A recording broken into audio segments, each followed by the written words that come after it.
प्यारे बच्चों, पिछले वीडियो में हमने रिसोर्स यानी संसाधन की परिभाषा तथा उसके वर्गीकरण का अध्ययन किया था।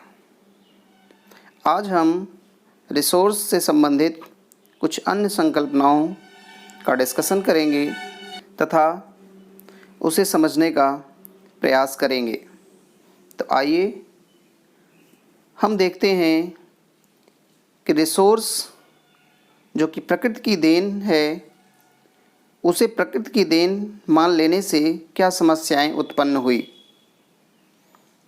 तो संसाधन प्रकृति की देन है जैसी सोच से कौन कौन सी समस्याएं हमारे सामने उत्पन्न हुई, अर्थात problems created by the thought resources are the gift of nature. तो निश्चित तौर पे जब हम किसी वस्तु को हमारे लिए दी गई संसाधन के रूप में मानेंगे तो उसका अंधाधुंध शोषण होगा, ओवर यूटिलाइजेशन होगा, और यही संसाधनों के साथ हुआ। मानो लालचवश उनका अंधाधुंध शोषण करने लगा, जिससे संसाधनों का ह्रास हुआ, अर्थात degradation of resources takes place. साथ ही साथ जिनके पास उच्च तकनीक थी वे संसाधनों का तेज़ी से विदोहन करने लगे।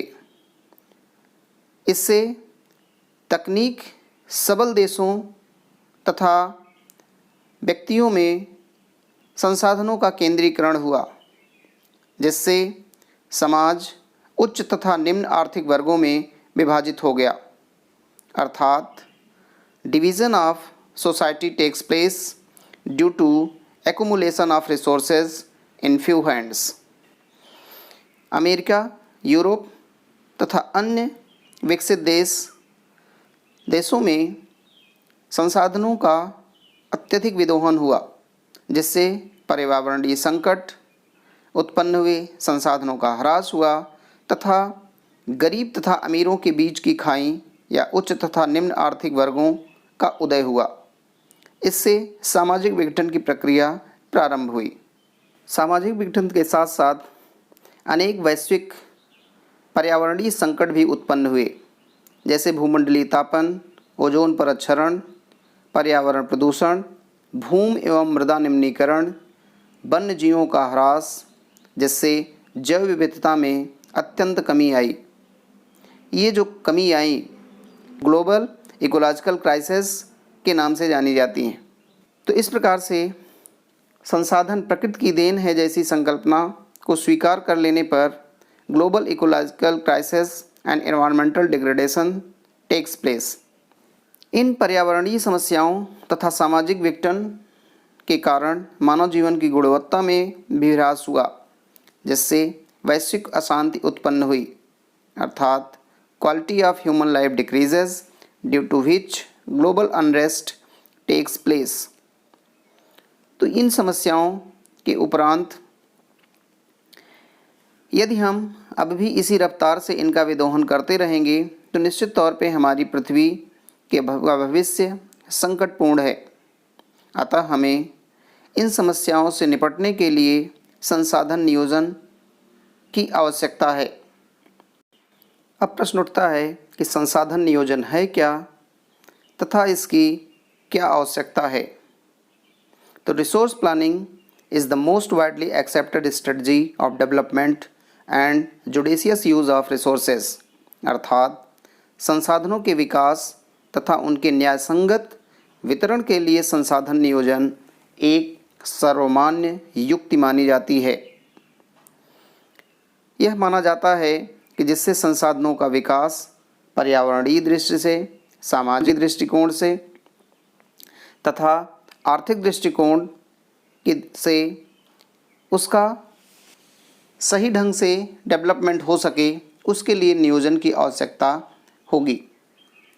तो यहाँ पे अगर संसाधन नियोजन की आवश्यकता के कारणों के बारे में देखें तो हम जानते हैं कि संसाधनों की जो उपलब्धता है वह सीमित है, और अगर कोई वस्तु सीमित है और उसका हम नियोजित ढंग से या ठीक ढंग से उपयोग नहीं करेंगे तो निश्चित तौर पे उसके निकट भविष्य में ख़त्म हो जाने या समाप्त हो जाने की संभावना है।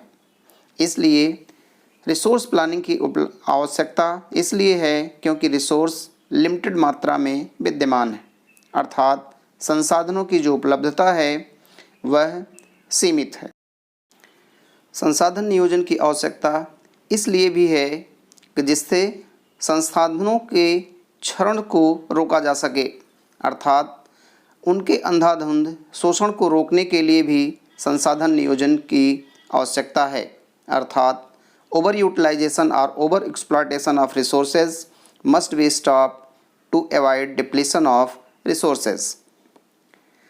तीसरा कारण इसका जो है, पृथ्वी की सतह पर संसाधनों का वितरण चूँकि समान नहीं है, तो कुछ जगहों पर संसाधन ज़्यादा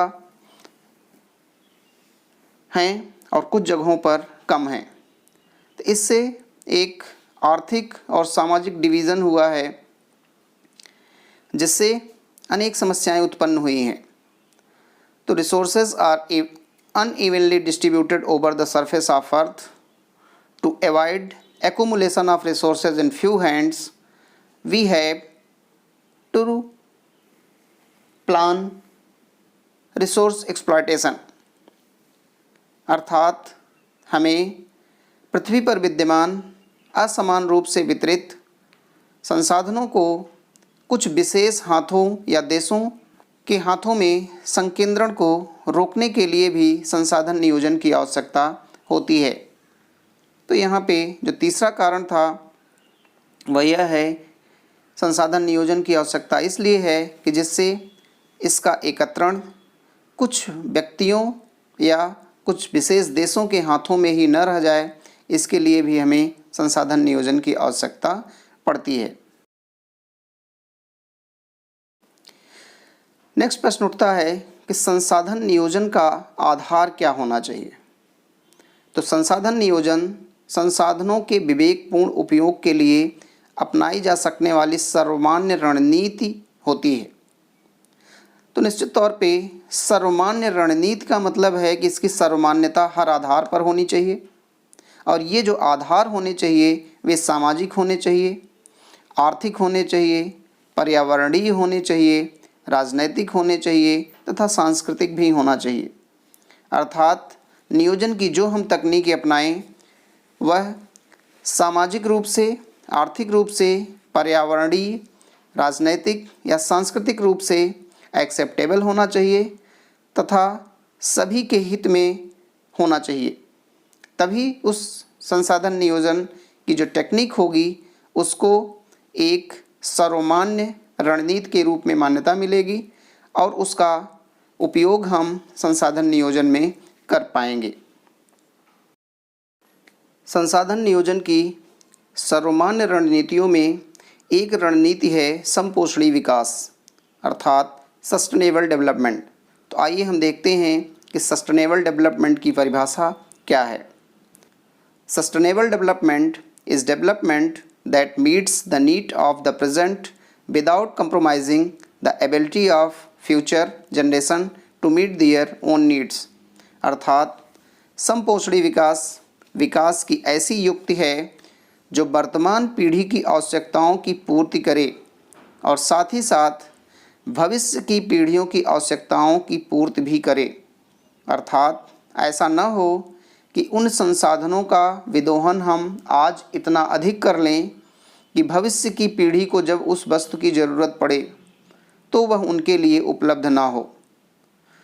तो सस्टेनेबल डेवलपमेंट विकास की ऐसी यही रणनीति है जिसमें इस ढंग से प्लान किया जाता है कि वर्तमान में उपलब्ध संसाधनों का इस ढंग से विदोहन किया जाए कि उसका उपयोग आज तो हम करें ही और साथ ही साथ उसे भविष्य के लिए संरक्षित भी रख सकें, अर्थात उसका उपयोग भविष्य में भी हो सके। तो यही सस्टेनेबल डेवलपमेंट की मेन रणनीति है।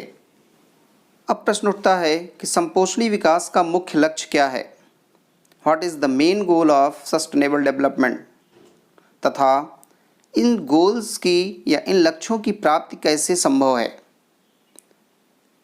तो निश्चित तौर पे संपोषणी विकास का जो मुख्य लक्ष्य है वह संपूर्ण मानव जाति को स्वस्थ जीवन प्रदान करने के लिए गरीबी तथा भूख से मुक्त करना है। अर्थात the main goal of sustainable development is the eradication of poverty and hunger so as to ensure a healthy life। यानी पृथ्वी पर विद्यमान जितने भी मानव हैं, संपूर्ण मानव जाति को गरीबी तथा भूख से मुक्ति प्रदान करना ही सस्टेनेबल डेवलपमेंट का मुख्य लक्ष्य है। यदि सभी मानव जाति का है तो निश्चित तौर पे आज की मानव जाति के साथ साथ भविष्य में आने वाली पीढ़ियों की भूख के भी निवारण की व्यवस्था इसमें होनी चाहिए या की जाती है। तो निश्चित तौर पे इस लक्ष्य की जो प्राप्ति होगी वह सामाजिक विकास, पर्यावरण संरक्षण तथा क्रमिक आर्थिक वृद्धि से ही संभव है। अर्थात the aim of sustainable development can be achieved only by social development, environmental protection and smooth economic growth। संपूर्ण विश्व में संपोषणी विकास की प्राप्ति के लिए 17 संपोषणी विकास लक्ष्य निर्धारित किए गए हैं। There are 17 sustainable development goals, SDGs, to transform our world। इनमें पहला है नो पॉवर्टी अर्थात शून्य गरीबी या गरीबी से मुक्ति। दूसरा है जीरो हंगर, शून्य भूखमरी या भूखमरी से मुक्ति। गुड हेल्थ एंड वेलबींग, उत्तम स्वास्थ्य एवं खुशहाली की प्राप्ति। क्वालिटी एजुकेशन, गुणवत्तापूर्ण शिक्षा की व्यवस्था। जेंडर इक्वलिटी, लैंगिक समानता। क्लीन वाटर एंड सैनिटेशन, स्वच्छ जल, स्वच्छता की आपूर्ति। अफोर्डेबल एंड क्लीन एनर्जी, सस्ती एवं स्वच्छ ऊर्जा। नेक्स्ट है decent work and economic growth, उत्कृष्ट कार्य और आर्थिक वृद्धि। इंडस्ट्री, इनोवेशन एंड इंफ्रास्ट्रक्चर, उपयोग, नवाचार और बुनियादी सुविधाएं।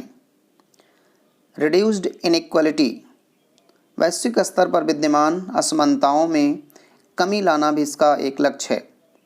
नेक्स्ट है सस्टेनेबल सिटीज़ एंड कम्युनिटीज़, संवहनीय शहर एवं समुदाय। रिस्पॉन्सिबल कंजम्पशन एंड प्रोडक्शन, संवहनीय उपभोग और उत्पादन। क्लाइमेट एक्शन, जलवायु कार्यवाही। लाइफ बिलो वाटर, जलीय जीवों की सुरक्षा। लाइफ ऑन लैंड, स्थलीय जीवों की सुरक्षा। Peace and justice, strong institution, शांति, न्याय एवं सबल संस्थाएं। Partnership to achieve the goal, लक्ष्य हेतु भागीदारी। तो निश्चित तौर पे इन 17 लक्ष्यों के माध्यम से वैश्विक स्तर पर सस्टेनेबल डेवलपमेंट अर्थात संपोषणी विकास के लक्ष्य को प्राप्त करने का उद्देश्य रखा गया है। तो सस्टेनेबल डेवलपमेंट तो मेन लक्ष्य है कि संपोषणी विकास हो, लेकिन उसको प्राप्ति के लिए जो लक्ष्य निर्धारित किए गए हैं वो ये 17 लक्ष्य हैं। निश्चित तौर पे आपके परीक्षा के पॉइंट ऑफ व्यू से ये 17 लक्ष्य इम्पॉर्टेंट नहीं हैं, किंतु भविष्य में कंपटीशन पॉइंट ऑफ व्यू से या जीएस के पॉइंट ऑफ व्यू से ये काफ़ी इम्पॉर्टेंट लक्ष्य हैं। आगे हम देखते हैं संसाधन संरक्षण के लिए अंतर्राष्ट्रीय स्तर पर क्या प्रयास हुए, अर्थात steps taken for resource conservation at the world level. तो सशक्त पोषणी विकास या संसाधन संरक्षण की दिशा में अनेक अंतर्राष्ट्रीय प्रयास हुए हैं। इसमें सबसे पहला प्रयास संसाधनों के संरक्षण से संबंधित तथ्य की वकालत सर्वप्रथम 1968 में क्लब ऑफ रोम ने की थी। क्लब ऑफ रोम एक क्लब था जिसने सबसे पहले संसाधन संरक्षण की वकालत की जो निश्चित तौर पर संपोषणी विकास के लक्ष्य को प्राप्त करने से ही जुड़ा था। अर्थात first of all club of Rome in 1968 advocated to conserve resources. इस दिशा में दूसरा प्रयास 1974 में सुमेसर महोदय ने किया था। इन्होंने एक पुस्तक लिखी स्मॉल इज़ ब्यूटीफुल, जो गांधीयन दर्शन की वकालत करती है, जिसके अनुसार प्रकृति के पास सभी की आवश्यकताओं की पूर्ति की क्षमता है, किंतु किसी एक की लालच की पूर्ति की नहीं। तो 1974 में सुमेसर महोदय ने जो पुस्तक लिखी उसमें गांधीयन दर्शन की वकालत की थी। गांधी दर्शन यह कहता है कि प्रकृति के पास सभी की आवश्यकताओं की पूर्ति की क्षमता है, किंतु किसी एक की भी लालच की पूर्ति नहीं कर सकती है। तो इसी बात की वकालत सुमेसर महोदय ने किया था। तो निश्चित तौर पे यह प्रकृति के संरक्षण का आधार बनने वाली फिलॉसफी थी गांधी जी की। इसी फिलॉसफी को आधार बना करके आगे के पर्यावरणीय संरक्षण की दिशा में काम हुए थे।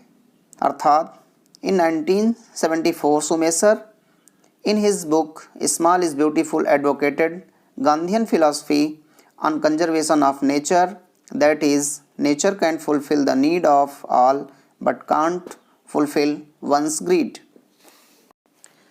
सस्टेनेबल डेवलपमेंट की दिशा में एक अन्य प्रयास ब्रुंटलैंड आयोग ने 1987 में दी थी। इसी आयोग ने सस्टेनेबल डेवलपमेंट या संपोषणी विकास की संकल्पना को प्रतिपादित किया था। इस आयोग की रिपोर्ट ही बाद में आवर कॉमन फ्यूचर नामक पुस्तक के रूप में प्रकाशित हुई थी।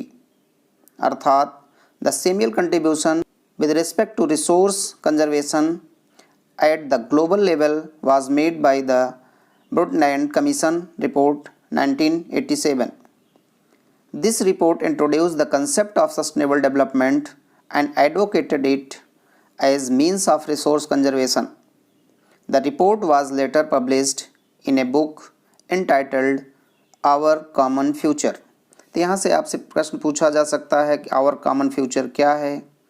यहाँ पे यह प्रश्न भी पूछा जा सकता है कि ब्रुंटलैंड आयोग की स्थापना किस उद्देश्य से की गई थी, या संपोषणी विकास की संकल्पना सबसे पहले किस आयोग ने दी थी। इस ढंग से यहाँ से छोटे छोटे प्रश्न भी बनते हैं और आपसे पूछे जा सकते हैं। तो ध्यान रखिएगा कि संपोषणी विकास की संकल्पना सबसे पहले ब्रुंटलैंड आयोग ने 1987 में दी। इसी रिपोर्ट को बाद में आवर कॉमन फ्यूचर नाम से जाना गया, जो पुस्तक के रूप में प्रकाशित हुई। संसाधन संरक्षण की दिशा में एक अन्य प्रयास प्रथम पृथ्वी सम्मेलन या प्रथम विश्व पृथ्वी सम्मेलन के दौरान हुआ, जिसमें एजेंडा 21 निर्धारित किया गया। यह सम्मेलन ब्राज़ील के रियो दी जेनेरियो में 1992 में हुआ था।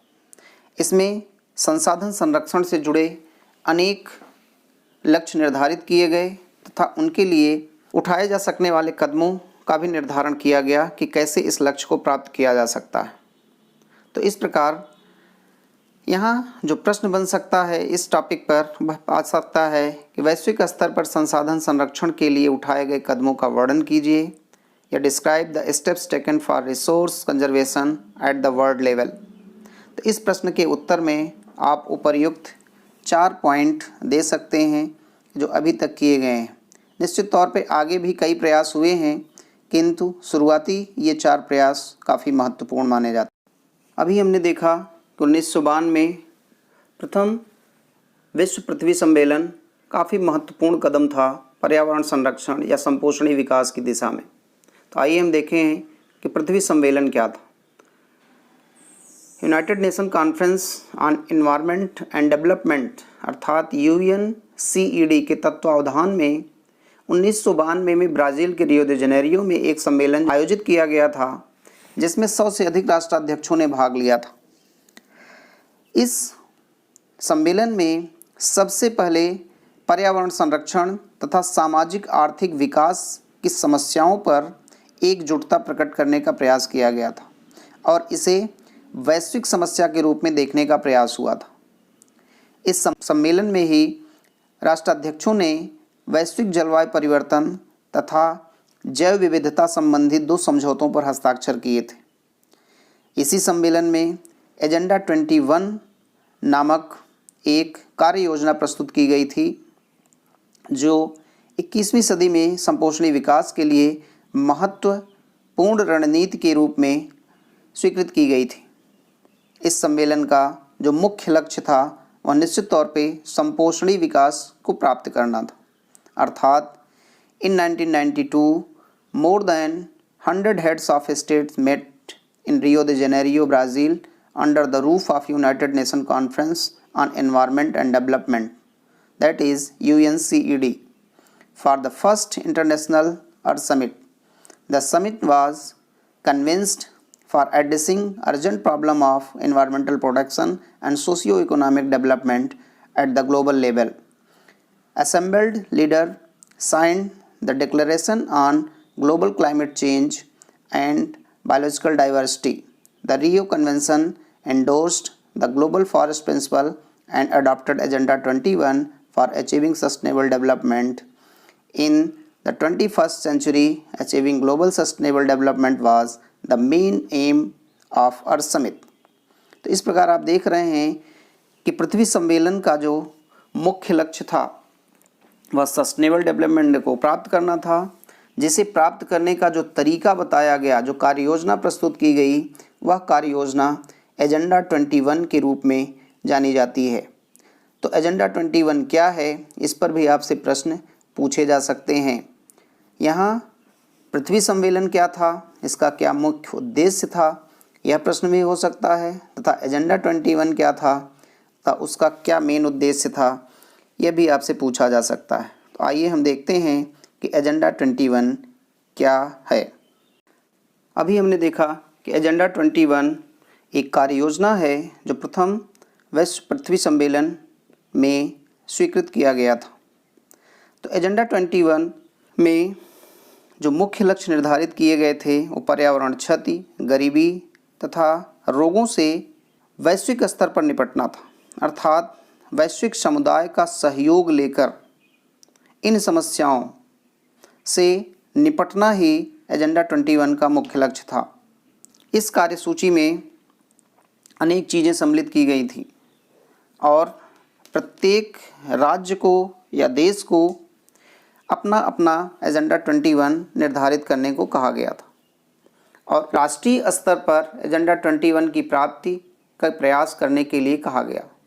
इसमें यह माना गया था कि यदि प्रत्येक राष्ट्र एजेंडा 21 में निर्धारित कार्य योजना को लागू करेगा तो उस देश विशेष या राष्ट्र विशेष में पर्यावरणीय संकट, गरीबी निवारण तथा रोग मुक्ति के लक्ष्य को प्राप्त किया जा सकेगा। और जब प्रत्येक देश या राष्ट्र इन लक्ष्यों को प्राप्त कर लेगा तो निश्चित तौर पर वैश्विक स्तर पर भी इन समस्याओं से मुक्ति मिल जाएगी और संपूर्ण विश्व संपोषणी विकास की दिशा में कदम उठाएगा। अर्थात agenda 21 is the declaration signed by world leaders in 1992 at the United Nations Conference on Environment and Development, which took place at Rio de Janeiro, Brazil. It aims to achieve the global sustainable development. It is an agenda to combat environmental damage, poverty, and diseases through global cooperation and common interest, mutual needs, and shared responsibilities. One major objective of Agenda 21 is that every local government should draw its own local agenda to achieve its national goal of sustainable development. तो प्यारे बच्चों, इस प्रकार से हमने देखा कि sustainable development क्या था, इसे प्राप्त करने के लिए क्या प्रयास हुए तथा प्रथम वैश्विक स्तर पर जो पृथ्वी सम्मेलन हुआ था उसके क्या क्या चीज़ें उसमें लक्ष्य निर्धारित किए गए थे तथा उसको प्राप्त करने के लिए क्या कार्य योजना बनाई थी, एजेंडा 21 क्या है, आदि तथ्यों को हमने जाना और समझा है। नेक्स्ट वीडियो में हम भारत में संसाधन संरक्षण के लिए क्या प्रयास किए गए थे तथा भारत में संसाधन नियोजन की क्या संकल्पना थी तथा लैंड रिसोर्स के बारे में हम अगले वीडियो में पढ़ेंगे। धन्यवाद।